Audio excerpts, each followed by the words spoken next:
It's Monday the 1st of December now, officially the first day of summer here in New Zealand.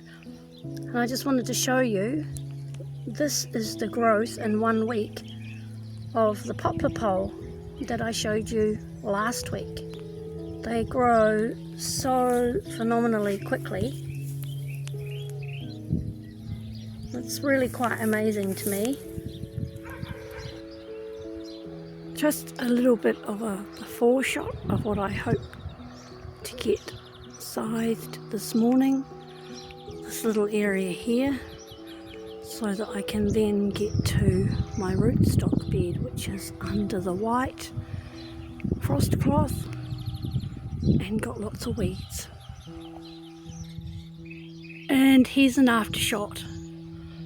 Not a lot done, but enough that I can get to the rootstock bed and start weeding that sometime soon. Welcome to my potting shed come greenhouse on this somewhat showery day. This space used to be, before we owned this property, called a man cave. So it's quite different now from what it was before. I'll find a photograph from before to put up.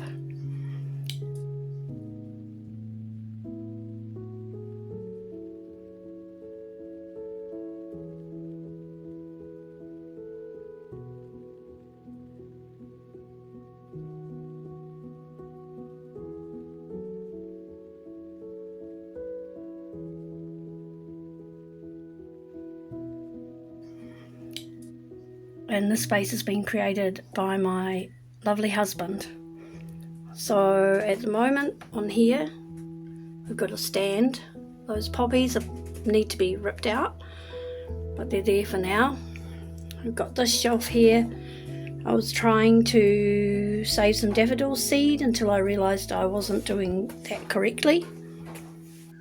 Here I've got some honey locusts that I grew from seed that I picked up from Henley Lake in Masterton in New Zealand.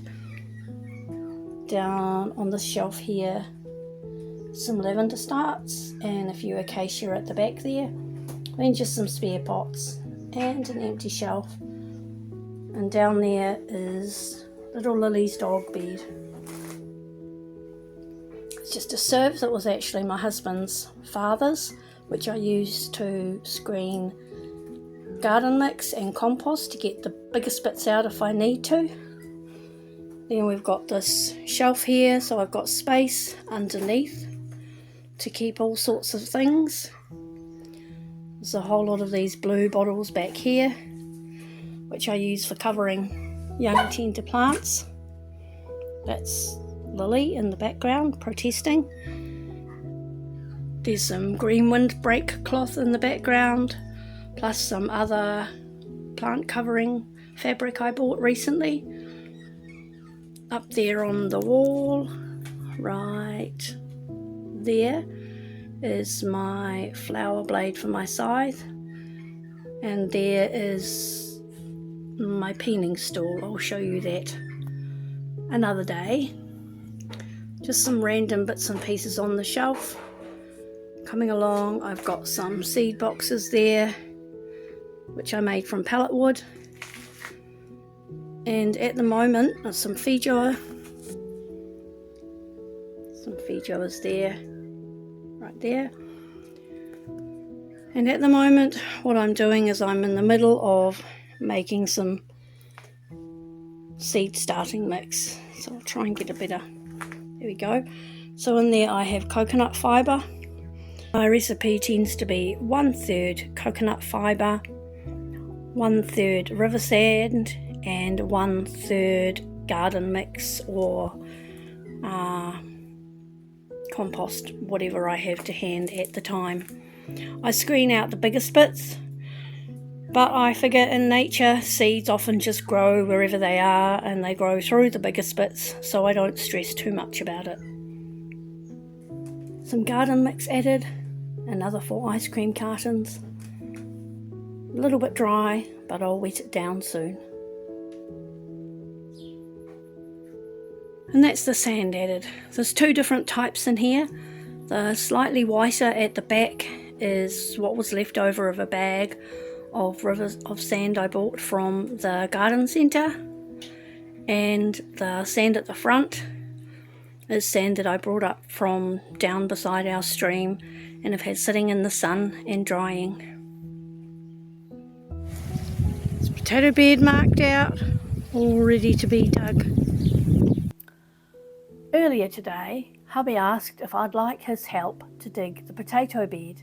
Yes, please, I said. Rather than dig the whole bed, hubby suggested 2 rows or trenches. We dug down a spade depth, then broke up the lower soil a bit as well. Next, we placed the spuds, then shook and banged the rest of the dirt off the sods of earth. The reason for digging is because there are a lot of stones in the soil, so they need to be removed.